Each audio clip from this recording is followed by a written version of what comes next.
जोहार दोस्तों, मैं Ranjeet Kumar study for goals पर आप सबों का स्वागत करता हूं। फ्रेंड्स, आज के इस वीडियो में हम 23 से 25 मार्च 2023 के बीच बनने वाले झारखंड के एक्सट्रीमली इंपॉर्टेंट करंट अफेयर देखेंगे। फ्रेंड्स, 2-3 दिन झारखंड करंट अफेयर के वीडियो इसलिए नहीं आए क्योंकि मैं कंटेंट तो तैयार कर ले रहा था, लेकिन जब चीज़ें छात्रों के हित में ना हो रहा हो, छात्र परेशान हो, तो टीचर को भी ना पढ़ाने का मोटिवेशन नहीं आता है। लेकिन फिर सोचा कि अगर हर व्यक्ति अपने कर्तव्यों का निर्वहन प्रॉपर तरीके से करे तो चीज़ें इम्प्रॉपर नहीं होगा। चाहे वह टीचर हो, स्टूडेंट हो या एक राजनेता हो, हर किसी को अपने कर्तव्यों का निर्वहन सही तरीके से करना चाहिए। झारखंड के निवासी होने के नाते फ्रेंड्स, मैं पर्सनली फील करता हूँ कि अन्य राज्यों के कंपैरिजन में अपना राज्य जिस उद्देश्य से बना वह उद्देश्य का पूर्ति पूरी तरह से नहीं कर रहा है। तो और मुझे पर्सनली लगता है कि शिक्षा ही वह साधन है जिससे हम अपने जो उद्देश्य हैं उसे पूरा कर सकते हैं, और यह हम और आप से ही इन उद्देश्यों का पूर्ति हो सकता है। तो फ्रेंड्स, इन्हीं चीज़ों को ध्यान में रखते हुए मुझे अपने राज्य से इतना प्यार है पर्सनली कि मैं चाहता हूं कि मैं जितना ज़्यादा योगदान दे सकूं वह अपने राज्य के लोगों के लिए दूं। उसी क्रम में friends, study for goals team ने कुछ और बदलाव किए हैं, क्योंकि फ्रेंड्स मैं बोला कि एज ए छात्र आपका जो कर्तव्य है उसे पूरा करते चलना चाहिए। तो आपको समझना है कि एज ए छात्र आपके क्या क्या कर्तव्य है। मेजर कर्तव्य आपको पढ़ाई जारी रखना है। आप जो भी करें पैरेलली अपने पढ़ाई को कभी डिसकंटिन्यू ना करें। 1-2 दिन होता है, लेकिन कोशिश किया जाए कि चीज़ों को बैलेंस करके पढ़ाई कंटिन्यू रखा जाए, ठीक है। तो फ्रेंड्स, स्टडी फॉर गोल्स आज इवनिंग से 2 और अच्छे कार्य कर रही है। वह है general mathematics study for goals पे जो नहीं आ रहा था, आज से मैथमेटिक्स के भी क्लासेस प्रारंभ होंगे, और यह बिल्कुल जेएसएससी ओरिएंटेड होगा, क्योंकि यहाँ पे जेएसएससी की प्रीवियस ईयर पेपर्स को एनालिसिस करते हुए कंटेंट को तैयार किया जा रहा है, और उसी अकॉर्डिंग एक्सपेक्टेड क्वेश्चंस वगैरह को भी करवाया जाएगा। मैथ के साथ साथ रीजनिंग का भी क्लास आज इवनिंग से आपको देखने को मिलेगा। स्टडी फॉर गोल्स हर संभव प्रयास करेगा फ्रेंड्स कि हम हमारे कंटेंट का उपयोग सिर्फ अपने राज्य के लोग ही करें, अपने राज्य के बच्चे ही करें, और वो कंपटीशन में इतने स्ट्रांग वे में बैठें कि उनका सिलेक्शन कोई नहीं रोक सकता, उन्हें कोई कम्पीट नहीं कर सकता है। तो इन्हीं उद्देश्यों को पूरा करते हुए चलिए हम लोग आते हैं कंटेंट पे, और आई होप कि कल से हम लोग रेगुलर पढ़ाई भी जारी रखेंगे। डेली मॉर्निंग 5 AM में मेरा करंट अफेयर आपको देखने को मिलेगा, ठीक है। साथ ही आपको मैं मोटिवेट भी करते रहूँगा ताकि पढ़ाई आपका छूटे नहीं। तो पहला प्रश्न है फ्रेंड्स, हाल ही में किन्हें, थोड़ा सा देख लीजिएगा, किन्हें एशियन हॉकी फेडरेशन का उपाध्यक्ष बनाया गया है। तो फ्रेंड्स, ये इंपॉर्टेंट क्वेश्चन है, आपको ये ध्यान में रखना चाहिए। तो इसका आंसर क्या है? भोलानाथ सिंह को एशियन हॉकी फेडरेशन का उपाध्यक्ष बनाया गया है। तो ये देखिए, इन्होंने अपने ट्विटर अकाउंट पे यह ट्वीट किया था। श्री भोलानाथ सिंह को क्या बनाया गया? तो vice president of Asian hockey federation का, ठीक है। तो ये झारखंड के लिए गर्व का बात है। वर्तमान में फ्रेंड्स जो भोलानाथ सिंह है वो हॉकी झारखंड के अध्यक्ष हैं एवं हॉकी इंडिया के महासचिव भी हैं, ठीक है। यहाँ से ही एक और प्रश्न है फ्रेंड्स कि झारखंड की किस खिलाड़ी को एशिया की एथलीट एम्बेसडर बनाया गया है? किन्हें बनाया गया एशिया की एथलीट एम्बेसडर? तो सलीमा टेटे को एशिया की एथलीट एम्बेसडर बनाया गया। चलिए, ये रही सलीमा टेटे, जो कि झारखंड की सिमडेगा की रहने वाली है और झारखंड की गौरव है। ये बैक टू बैक अचीवमेंट ला रही हैं, ठीक है। चलिए देखते हैं, एक पेपर कटिंग है। विश्व पटल पर एक बार फिर बजा झारखंड हॉकी का डंका। एएसएफ के उपाध्यक्ष बने भोलानाथ सिंह, तो इस पे हम लोगों ने अभी डिस्कस कर रखा है। दूसरा जो इंपॉर्टेंट है वो बिगन सोय।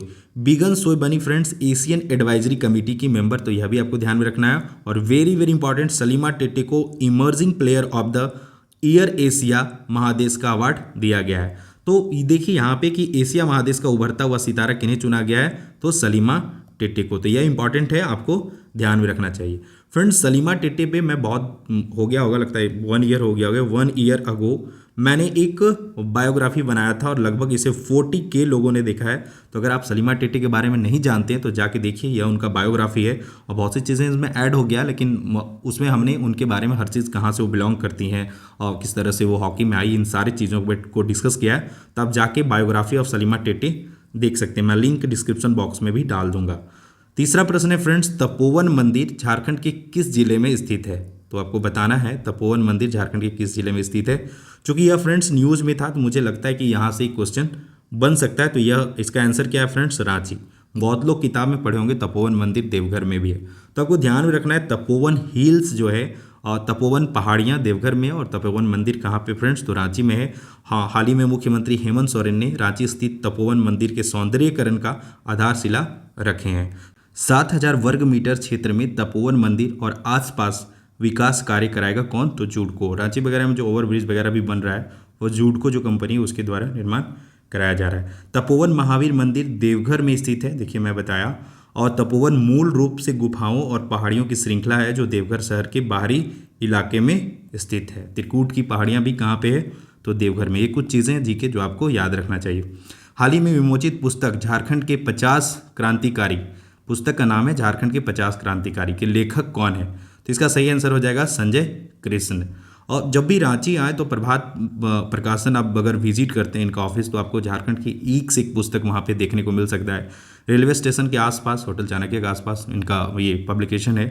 तो अगर आप डिटेल में पढ़ने के शौकीन हैं तो यहाँ से बहुत अच्छे अच्छे पुस्तकें आपको मिल सकता है। पत्रकार संजय मिश्र द्वारा लिखित 2 पुस्तकों का विमोचन किया गया और पहला था फ्रेंड्स झारखंड के 50 क्रांतिकारी और दूसरा था परमवीर अल्बर्ट एक्का की जीवनी था। तो ये दोनों पुस्तकें का विमोचन किया गया, इंपॉर्टेंट है, ध्यान रखिए, पूछा जा सकता है पुस्तकों से, अक्सर जेएसएससी में प्रश्न पूछे जाते हैं। निम्न में से कौन मिस यूनाइटेड नेशंस अर्थ 2022 के विजेता हैं, तो इसका सही आंसर है एंजल मेरीना तिर्की। तो हाल ही में एंजल मेरीना तिर्की ने मुख्यमंत्री से और शिष्टाचार मुलाकात की थी, तो ये न्यूज़ में थी, तो मुझे लगा यहाँ से क्वेश्चन पूछा जा सकता है। पिछले करंट अफेयर में हमने पूछा था फ्रेंड्स आपसे, क्वेश्चन ऑफ द डे था कि 2019 के आंकड़ों के अनुसार झारखंड में प्रति व्यक्ति वन एवं वृक्ष क्या है। तो JPSC 7th to 10th JPSC में यह प्रश्न पूछा गया था। तो आई होप ज़्यादातर बच्चों ने इसका सही आंसर किया। कमेंट बॉक्स में आपने आंसर लिखा, उसके लिए थैंक यू।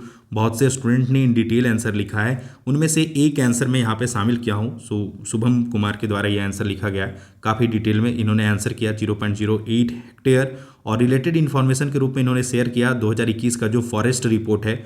टोटल एरिया कितना है, 23,721 किलोमीटर स्क्वायर। टोटल परसेंटेज कितना है, तो 29.76%। और 2019-2021 में इंक्रीज कितना हुआ, तो 110 किलोमीटर स्क्वायर एरिया।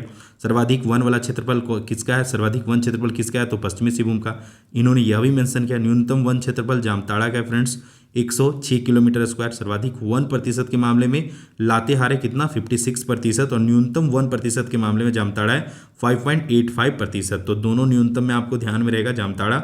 2019 से 2021 वन वृक्ष ये शून्य वृद्धि हुआ कहाँ पे, तो गोड्डा में। और 2019 से 21 सर्वाधिक वृद्धि कहाँ पे हुआ, तो गढ़वा में 40%। और वृद्धि दर को लेके इन्होंने एक ट्रिक भी बना रखा है, लालो कोपा। तो इसे याद रखिए, ला से लातेहार, लो से लोहरदग्गा और को से कोडरमा और पा से पाकुड़। तो वेरी नाइस। इस तरह से अगर आप कमेंट लिखेंगे तो मज़ा आ जाता है ना, कि कहीं मैं पिन किया हूँ इसे मैं पिन किया हूँ, ताकि आप स्टार्टिंग में सारे बच्चे इससे पढ़ सकते हैं और आपका जीएस का सेक्शन मजबूत होता चलेगा। तो उसी प्रकार आज भी आपके लिए क्वेश्चन है, क्वेश्चन ऑफ द डे के रूप में। तो चूंकि फ्रेंड्स अपने राज्य का सबसे बड़ा त्यौहार कह सकते हैं, हमारा अपना संस्कृति सरहुल पर्व मनाया गया है पिछले ही दिनों।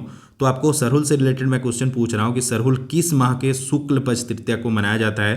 तो आपके पास ऑप्शन है फागुन, चैत, वैशाख, जेठ।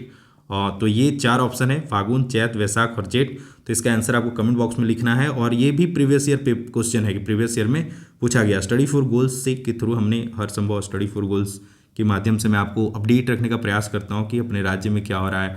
और इससे क्या होता है फ्रेंड्स कि ना चाहते हुए कई जीएस के पोर्शन आपको क्लियर होते चलते हैं। बाकी अगर आप स्टडी फॉर गोल्स पे नए हैं तो study for goals app download कीजिए, वहाँ पे भी आपके लिए कुछ टेस्ट्स हैं, आप मंथली करंट अफेयर वगैरह फ्री में डाउनलोड कर सकते हैं, तो उन सब का बेनिफिट उठा सकते हैं। चलिए, जब महीनों का जिक्र आया तो बहुत लोगों को ना हिंदी महीना में बहुत दिक्कत होता है, इवन मुझे भी। तो हिंदी महीना चैत से स्टार्ट होता है फ्रेंड्स, उसके बाद बैसाख होता है, उसके बाद जेठ होता है, आषाढ़ होता है, सावन होता है, भादो होता है, फिर आसीन होता है, फिर कार्तिक होता है, फिर अगहन होता है, फिर पौष होता है, फिर माघ होता है, फिर फागुन होता है। तो फागुन होली याद रखिए और चैत क्या रखिए, सरहुल याद रखिए। बाकी अगर आप लय में इन सब चीज़ों को पढ़ लेंगे ना एक दो बार, तो आपको याद रहेगा चैत, वैशाख, जेठ, आषाढ़, सावन, भादो, आसीन, कार्तिक, अगहन, पुष, माघ, फागुन। इस तरह से आप याद रख सकते हैं, ठीक है। तो ये कुछ रांची के मैं लगा मुझे कि बड़ा प्यारा सरहुल मनाया जाता है रांची में, बहुत अच्छे जुलूस निकलते हैं, मज़ा आ जाता है। तो कुछ पिक्स थे जो मुझे अच्छे लगे, मैं स्टेटस में भी लगाया, तो लगा आपके साथ भी शेयर कर लूँ। और इसके अलावा फ्रेंड्स तैयारी को लेके किसी प्रकार का डॉट है तैयारी को लेके, तो आप बेहिचक मुझे इंस्टाग्राम पे फॉलो कीजिए, फेसबुक पे फॉलो कर सकते हैं, ट्विटर पे फॉलो कीजिए। बाकी स्टडी फॉर गोल्स है, यहाँ पे भी कमेंट करेंगे तो मैं आंसर करने का प्रयास करूँगा, लेकिन बेहतर होगा आप इंस्टाग्राम पे फॉलो कीजिए। वहाँ पे मैं जब भी फ्री रहता हूँ, इंस्टा यूज करता हूँ, तो मैं हर दिन लगता है 2-3 क्वेरी तो आते हैं, मैं अपने स्तर से बेस्ट आंसर देने का प्रयास करता हूँ। बाकी फ्रेंड्स, स्टडी फॉर गोल्स के ज़्यादातर कंटेंट फ्री होते हैं, क्योंकि हमारा उद्देश्य ही है कि हम अपने झारखंड के ज़्यादातर बच्चों को उनके मंजिल तक ले जाएं। क्योंकि फ्रेंड्स, पर्सनली फील करता हूं मैं कि शिक्षा ही वो साधन है जो मतलब हमारे जो मूल उद्देश्य हैं उसे फुलफिल कर सकता है, और इस मामले में मैं हमेशा लगा रहूँगा। तो मंथली झारखंड करंट अफेयर का शुरुआत किया स्टडी फॉर गोल्स, जहाँ पे day by day one liner होता है। तो इसका तीसरा अंक भी स्टडी फॉर गोल्स ऐप पे भी अवेलेबल है। अगर आप रांची में रहते तो राणा बुक स्टोर वगैरह में जाएंगे तो आपको यहाँ से भी ये मैगजीन निःशुल्क है, बिल्कुल निःशुल्क आपको मिल जाएगा, ठीक है। और इसके अलावा कुछ स्टडी फॉर गोल्स टीम के द्वारा कुछ कंटेंट तैयार किए जा रहे हैं, तो उनसे भी जुड़ के आप स्टडी फॉर गोल्स को सपोर्ट कर सकते हैं झारखंड का नंबर 1 प्लेटफॉर्म बनाने में, ठीक है। बाकी हमने एक नया प्रयास किया है कि सिर्फ झारखंड के छात्रों के लिए उपलब्ध होंगे स्टडी फॉर गोल्स के कंटेंट। हम हर संभव प्रयास करेंगे कि हमारे कंटेंट का बेनिफिट केवल और केवल झारखंड के बच्चे उठाएं, ठीक है। बाकी खोटा के 55 फुल एंड टेस्ट हैं, इसे तो आप लोगों ने बहुत अच्छे से पसंद किया है, तो इसके लिए भी जा सकते हैं। और अपना अगर आपने रीजनल पेपर के रूप में खोटा चुना है तो आप खोटा के मास्टर यहाँ से बन सकते हैं। बाकी फ्रेंड्स, मैं स्टार्टिंग में ही बोला कि हमें अपने कर्तव्यों का निर्वहन करना है और पैरेलली पढ़ाई नहीं छूटना चाहिए, क्योंकि एक बार वक्त बीत जाता है तो फिर उसे हासिल करने में थोड़ा, या फिर कंपटीशन में बराबरी पे आने में दिक्कत होता है, ठीक है। तो पैरेलली पढ़ाई जारी रखना है, डेली पढ़ना है, अर्ली मॉर्निंग उठना है, पढ़ाई करना है। और बाकी तो आप खुद ही अपने अधिकारों को समझते हैं तो अपने अधिकारों का प्रयोग कीजिए। संविधान ने सबको समानता और स्वतंत्रता का अधिकार दे रखा है। बाकी आप विधिवत तरीके से अपने हर जायज़ मांगों को रख सकते हैं, ठीक है। तो फ्रेंड्स, मैं हर बार रिपीट करता हूँ कि सक्सेस का कोई शॉर्टकट नहीं होता है। अगर आपको यूनिक बनना है तो आपको मेहनत करना होगा, रात दिन एक करने होंगे, तभी जाके आपको मंजिल मिलेगा और तभी आप कंपटीशन में आगे रह पाएंगे। बाकी फ्रेंड्स, मैं मिलता हूँ कल के वीडियो में इसी प्रकार से अर्ली मॉर्निंग 5 AM में। तब तक आप अपना ख्याल रखिए, सुरक्षित रहिए और अच्छे से पढ़ाई करते रहिए। तो friends, all the best for your upcoming exams and for your preparation. जय हिंद, जय झारखंड एंड जोहार।